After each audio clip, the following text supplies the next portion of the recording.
I'm sorry. Don't mind me, guys. I'm just sweeping away. Let's go. Mets win, walk-off victory, 5-4. They get their first sweep of the season over the Phillies. They've won 9 of 12 games against the Phillies this year. How we feeling, Mets fans? Let's effing go. Get hype in the chat. Let me see it. Let me hear it. Nick Plumber, how's it going, baby? First hit is a bomb to tie it there in the bottom of the ninth. First pitch swinging, Big Dick Hayden, second deck, all the way up there, baby. Let's go! What a take from Plumber. What a game for the Mets. How the heck are we feeling, Mets fans? Woo! I am electric right now. Wow!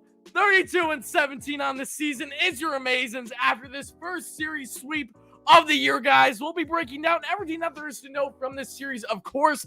Then after that, guys, I'll be getting into all your comments, questions, and concerns. And yes, it's a walk-off, so of course we got to take callers tonight. We won't be doing it as long as last night. In case you guys don't know, we went on basically an hour long just taking callers after the Mets 8-2 win last night. But we will be taking callers again, so make sure that you guys do not leave the show. Trust me, if you want to call in, it'll be worth your while. We won't be going an hour long for the calls tonight, but we will be taking quite a bit, at least a decent amount after, again, I break down the game, answer comments, questions, all that fun stuff. But I'm electric. I know you are right now, too. I'm losing my mind as we speak. What a massive victory for the Amazins. I mean, this was a game that, again, it felt like after that Castellanos bomb, it was like, you know what? There's still 6 outs left. Don't count out this team. Just some bad luck there. And they held it together. Nick Plumber, guys, I was saying to myself, I will be completely honest. Plumber, of course, had those nervous jitters, his first career start at the MLB level. Now, because of Travis Jankowski out for 2 months with injury, unfortunately, Plumber, who looked terrible in his first couple at-bats, struck out back-to-back times against Wheeler, got that cutter up and in, and then looked foolish there on the off-speed stuff. And then Plumber had that big issue there in the third where he tried sliding for a catch, and that led to Odubel Herrera to gain a double, and then a couple guys on base, and then Bassett gave up his first run and only run of the game. But Plumber makes up for it. I mean, my goodness gracious, this guy has 6 bombs in AAA already for the Mets in Syracuse. He's known for having that home run ball. If you look at him, he's stocky as hell, as is. I know my Wi-Fi is probably dropping right now for a minute, guys. I know the visuals might not look great, so I do apologize. Trust me, it'll come back up. Don't worry. Thank you guys for the donations. I see them in the chat. I'll be addressing them soon. But for Plumber to go then, first pitch swinging, just absolute piss missile. I was screaming. I put the video on Twitter. I'm still losing my mind, guys. Oh, my goodness gracious. Again, my apologies if the video quality's bad for a minute. It'll get better, guys. I promise you. Don't worry. If you guys have been following the channel, which I know most of you guys have, I've had this issue for the past week. It'll change, though, I promise. But again, my apologies once more. It's starting to pick up now. But, guys, how are we feeling? The Wi-Fi can't handle the hype. My voice can't handle the hype. Oh, wow. What a game. What a game, guys. What an effing game. Wow, does that feel good. So, guys, if you're new to the channel, if you're wondering why am I looking like a tomato, it's because the Mets just walked it off in a beautiful fashion. Eddie Two Bags, as I love to call him, Eddie Double Stacks. I don't know why I call him this, but in the top of the 10th, he makes a snow cone glove catch there right in the dugout to rob what would have normally been a foul ball for the Phillies. He then comes up big, his biggest at-bat he's probably had as a New York Mets so far. What a walk-off win for the Amazins, guys. So let's get into this game. How do we get here? But of course, guys, continue smashing that like and subscribe button if you're just chiming in the show. Greatly appreciate it. In case you're wondering, for people in the live stream, like I said, I'll be deep diving the game. Then I'll answer your questions. But when I'm starting to answer your questions, that's normally where I crop it after I'm live for people on replay, in case you don't want to watch an hour and a half plus long show for one game of a recap. But regardless, let's talk about the game, folks. What a win for the Amazins. Everyone's hyped in the chat. I know I am. I got to catch my breath. I know that's only game, 49 of 162? I don't give a damn. What a win. What an effing win. And how did the Mets start off this game, folks? They did it exactly the way that they have been every single game this season. Guys, at this point, if I'm being completely honest, if the Mets didn't score a run in the first 2 innings, I would be surprised, because that's how elite and that's how clutch this offense has been every single game for how long now. They've been miraculous. They just keep getting the job done. And started today in the bottom of the first. Luis Guillorme back in the leadoff with Nimmo not getting the start. Nimmo still dealing, with his wrist injury. Will be okay, though. Guillorme, leadoff double off a Wheeler Oppo, no less, to give the Mets a runner in scoring position right away. Then you get Starling Marte with a base knock, runners first and third, no outs. Francisco Lindor with an RBI. That wasn't even an out. The Phillies masterclass with their defense. Sounds like a day that ends in Y. They try to turn a double play. Well, Rhys Hoskins didn't have his foot on first. Tosses it to Camargo at second. Camargo thinks he got the out on Marte. He didn't. He didn't even have his foot on the bag. They then throw to home. And no, the runner still scores, that being a Gourmet. So even though Lindor didn't get a single there, he still got the RBI without an out. It was so bizarre. But again, if there's going to be a bizarre defensive miscue, of course it's going to be with the Phillies. Who else is it going to be, right? Those schmucks, they should know better by now. Defense, yeah, that's something that they're not too aware of at the moment. And let's be honest here. But Mets get that first run early, and then they would tack on a little bit more thanks to, of course, and actually before I get there, let's not forget, at that point when Lindor got that RBI from the Mets, he now has the Mets franchise record, folks. Yes, get ready for this in case you're not aware. There's one thing that was positive from ESPN's god-awful broadcast tonight. It was some of their statistics, and one of them was the fact that Lindor now has the franchise record for the New York Mets with 7 consecutive games with an RBI among shortstops. No other shortstop in Mets history has done what Lindor has done over the 7-game stretch. So tip of the cap to Lindor. He didn't have the best at-bats after that. Struck out, 2 or 3 times tonight? Yeah, 3 times. Not the best, but again, that RBI was huge for the Mets because that got the ball rolling. Then after that, Pete Alonso got a bloop single, a little opposite field. Then Eduardo Escobar, again, one of the main stories tonight for a guy who, again, struggling in the 5th spot again in the lineup. A lot of people were not happy about it, including myself. Escobar, there were multiple opportunities tonight where I wasn't happy with his plate approach, but he was able to at least get an RBI ground out, give the Mets an early 2-0 lead, and the Mets wouldn't stop there because when they've had guys on base, they just continue to execute, folks. And then you get Marcano with another RBI ground out, but because it was less than 2 outs, they in fact scored their 3rd run, 3-0 lead after the first, and that was against Zach Wheeler, the friend now foe. So that was that much more important to get off to that crucial lead against this Phillies team. Now, they have offense. They've struggled with it, but they certainly have it. And again, if my visuals are dropping right now, folks, I do apologize. That just, again, because of my connection right now. It'll pop back up in a second, I promise you. But the Mets, they get off to that early 3-0 lead. Then we get, of course, to the 3rd inning. As I discussed, Nick Plumber trying to make a nice sliding catch. Probably shouldn't have been sliding there. I don't know what he was thinking was, but I will give him the benefit of the doubt. It's his first career MLB start. A little nervous jitters, missed a ball there. Odubel gets on, then 3 straight walks surrendered by Bassett, and that brings in a run. Thankfully, though, Bassett, being the bulldog that he is, strikes out Castellanos to end it after Castellanos looked like he was getting on base. When they hit by pitch, they reviewed it. They realized it was a foul ball because it hit off the knob of the bat, and they strikes out Castellanos down out of the zone. And just like that, Bassett gave up 1 run. Shouldn't have even really gave up a run. I know that they didn't call an error on, Plumber because he didn't touch the ball, but Bassett was a bulldog, threw 33 pitches in that 3rd inning and still managed to give the Mets 6 strong, including retiring his final 10 batters that he saw. That's why you see Bassett tonight, folks. His line, 6 innings, 2 hits, 1 earned run, 3 walks, 7 strikeouts on exactly 100 pitches. You cannot go wrong, baby. We love Seabass. Massive bounce back at him for him after he absolutely got shelled, pistol whipped left and right by the Giants, where he gave up 8 earned, probably his worst start of his career. So what a massive start again for Seabass tonight for some Sunday night baseball. So the Mets, we get to the 5th inning, they don't score, which was a little frustrating because Starling Marte, with less than 2 outs, gets himself a triple, pulls that bad boy to right field. Nick Castellanos with the piss poor defense per usual, completely misreads it. It goes past him over his head. And Marte, who was basically a little bit of a jog there to first, was looking at where the ball was going to drop, and he realized that, okay, Castellanos doesn't gain this. Then he just bolts 2nd and 3rd without a problem. And what stood out to me about that play, folks, is 1, Castellanos, who, again, almost won the Phillies a game tonight. Keyword is almost. Let's remember, Phillies are not the Mets. Phillies don't have the mojo that the Mets do right now, thankfully. But before we get to Castellanos' big moment of the game, let's talk about his lack of moments this game, the lack of moments this series, which was that god-awful defense in right field. And every time that I saw Castellanos in right, knowing that 9 out of 10 times this guy simply does not have a good read defensively, it just made me appreciate more of what, of course, is that being, and yes, Starling Marte. Let's not forget, I said it last night, I'll say it again. The Mets were not the early favorite for Marte. The Phillies had more interest than anyone else in Starling Marte in early free agency last year, pre-lockout, and they were all in on Marte. They want him, and how can you not? Marte has killed the Phillies his entire career, especially during his long time with the Pirates. But not just that, also the fact that Marte would absolutely shore up the defense for the Phillies. But what happens? Steve Cohen, Billy Big Bucks, they say, yeah, no chance of taking him away from us. We throw him over 80 mil over 4 years. And that caps off a three-player signing of Escobar, Canna, and then Marte right around midnight that we streamed all those signings on the channel, guys. Check it out in case you didn't, because that was so fun. And it's great that these guys are producing the way that they are and how appreciative I am.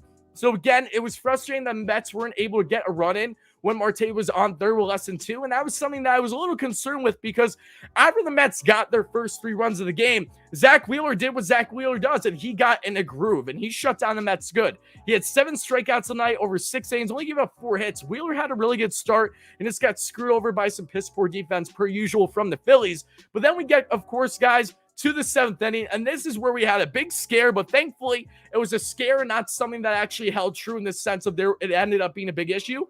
And that was, of course, in Drew Smith. Drew Smith comes in, guys, after a really strong outing for Chris Bassett. And Smith, a comebacker, reaches out his right hand and it nicks his pinky. And right away, you see his pinky, instead of, being normal, it's turning a little outward. So Drew Smith looked like he had a short dislocated pinky, exits the game.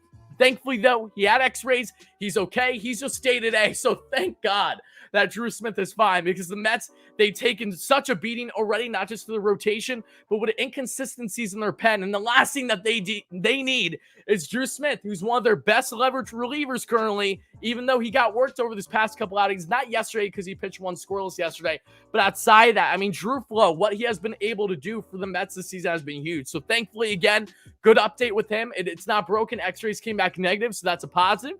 Again, guys, I see more donations in the chat. I'll be getting to it soon. Thank you all so much for those. We're recapping, breaking down this massive 5-4 walkout victory for the Amazons. And guys, once I'm done with that, I'll get your comments, questions, and concerns. And then from there, we will take some callers tonight before we wrap up the show, because you have to after the first series sweep of the year against the damn Phillies, no less. Oh, chef's kiss. We take those, baby. But then the Mets, after the 7th, we get to the 8th inning. And this is where we have an issue.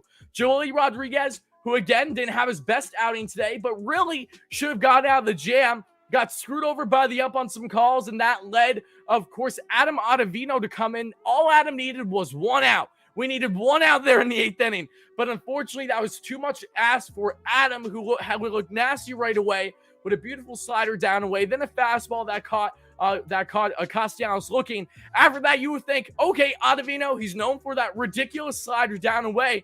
Throw that frisbee. What does he do? He throws a 94 heater, perfectly placed up and in right there for Castellanos. Look, I have defended Ottavino plenty this year. I have no effing clue what his thought process was there. I don't know who's more to blame, either him or Mazika. Again, maybe a little bit Mazika too, because again, Mazika was the one that had Bassett shaking his head like 5 times almost every pitch because he wasn't really connecting with them early on. So I don't know. Either way, why the hell are you throwing a meatball 94 heat to Castellanos? That's literally just a fastball hitter. Pulls that bad boy to left, and that gives the Phillies a lead thanks to a 3-run shot from Nick. That at that point, it's 4-3 Phillies. I'm losing my mind because, again, why did you throw that? Why didn't you go down and away? It's an 0-2 count. You throw that frisbee every day of the week to try to get him chasing. Why don't you do it?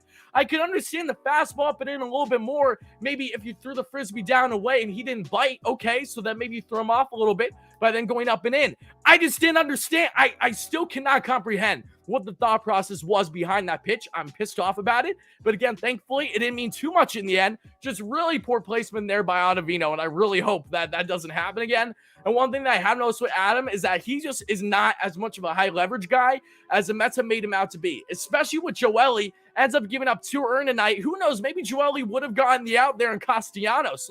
And that's why I always feel bad when a pitcher gets pulled when you have a couple guys on. Because if that pitcher that then comes in for you, say you only need 1 out, doesn't get that job done, it inflates their ERA. And if you're not watching the games and you're like, oh, wow, this guy had a terrible outing. But no, in reality, he didn't. He kind of just got screwed over a little bit. And that's honestly how I felt with Joely.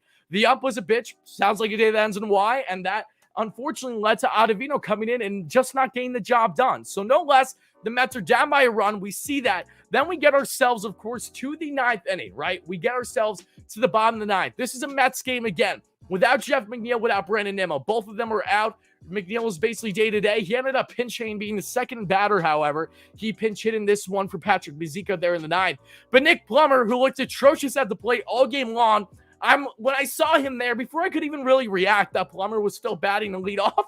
First pitch swinging, absolute piss missile. That ties the game, and he pimped that. You know he has the power in that swing for the rook. He gets his first big league hit and his first big league start, and it's his first big league home run, and probably one of the most, that will probably go down as the most magical moment in that guy's life, regardless of how great or how down his career goes. That's a huge moment. I even said it as well. Jeff McNeil said actually prior to today's game, they did it for ESPN. He was answering questions through social media. And McNeil said he was asked what was his best moment as a player thus far. And McNeil said, "Oh, it has to be my debut. First pitch swinging, getting a base knock in my first ever at bat. First pitch that I saw." That's what happened with Nick Plummer today. Not with the first pitch he saw, but in his first start and the biggest moment for the Mets in this one. That has to feel good. So happy for Plummer. He deserved that one. Wow, just an absolute bomb. And then the Mets, they end up going to extras. That we just saw, of course. The Phillies, they're not able to do anything because Edwin Diaz shuts them down. Prior to that, though, Steven Nagosic pitched a scoreless top of the ninth. Nagosic has now pitched right around 6.2 scoreless innings for the New York Mets so far this season. I'm so proud of Nagosic. He's a guy that's been an innings eater for the Mets. He's been eating 2 to 3 innings whenever needed. And he also came in a massive spot where the Mets were only down by a run. And he made sure that it stayed only down by a run. So shout out to Nagosic. Really standing out. Him and Colin Holderman, baby. Those two are lining up in a great way for this Mets pen. That's definitely needed the help because that has been their biggest kryptonite so far this season. I think we can all agree. It hasn't been terrible, but it hasn't been great either. And then, of course, we get Edwin Diaz, shuts the door down, gets them without a problem there, even with a runner in second, no problem. We get to the bottom of the 10th. Mets get 2 on. Marte's on second, so a base knock is winning this game 100% with his speed. They do the Barry Bonds treatment for a second time tonight for Pete Alonso. They have Eddie Escobar, and yeah, Eddie Escobar, you'd think, oh, he's an easy out because he was at that point in the game 0 for 4. Nope. Eddie, who had the snow cone grab, a beautiful out in the top of the 10th, gets himself the biggest moment of the game with the walk-off, pulled that bad boy for a deep single, brings in a couple runs, and that's how the Mets end up winning again. So proud, of course, of what we just saw there from Eduardo Escobar. He needed that moment. He's a guy that's been struggling more than anyone else in this lineup, so that's absolutely massive for him. Hopefully that's a step in the right direction for him and his swing, and hopefully he can continue to thrive against an abysmal team like the Nationals that, let's be honest, there's no excuse. You have to win a minimum of 2 or 3 against them before that ridiculous West Coast trip there starting in June. So massive win from the Mets, massive series sweep. We talked about it. A series sweep would have been beautiful. I'm never getting my hopes up, but the Mets got the job done, folks. Absolutely love to see that. I'm so pumped up. I'm riled up. I know you guys are too. So, guys, I want to break down. Before we get into, of course, I want to go into Chris Bass's Arsenal for a minute. Let's go through Wardy's top 5, shall we? Then we'll get in the lineup. Then we'll get into Arsenal, and then we'll get to answering your questions and taking callers. Again, thank you all so much, everyone that's been chiming in. Folks, make sure to continue to smash that like and subscribe on. If we get a 300-plus likes by the end of the live stream, that'd be greatly appreciated. My roughly 700 viewers, I need a drink of water because I've been ranting for 20 minutes. Okay. Wardy's top 5, guys. Number 1, I got to go with Seabass. Seabass had a really, really good outing for the Mets today. Got screwed over by the Odubel Herrera double. That should have been an easy out on left. Again, the Plumber made up for it in the end with that bomb there in the bottom of the 9th. But Chris Bass is my number 1 star tonight for me personally. Number 2 star, I got to go with Nick Plummer. Not just your first big league hit, but to tie the game with an absolute moonshot to right. Yeah, 1 for 4 with the home run, RBI run scored. Eduardo Escobar, Eddie with the 1 for 5, but that biggest hit of the game, folks. 2 RBIs in total for Escobar tonight. We love to see that. Starling Marte, my number 4 star, 2 for 5 with the triple and the 2 runs scored. And Luis Guillorme, 2 for 5 with a double and a run scored. Guillorme's been so good for the Mets. It's remarkable, guys. And here's the thing. This is one of those rare Mets games, guys, where I break down everything in my Warriors top 5.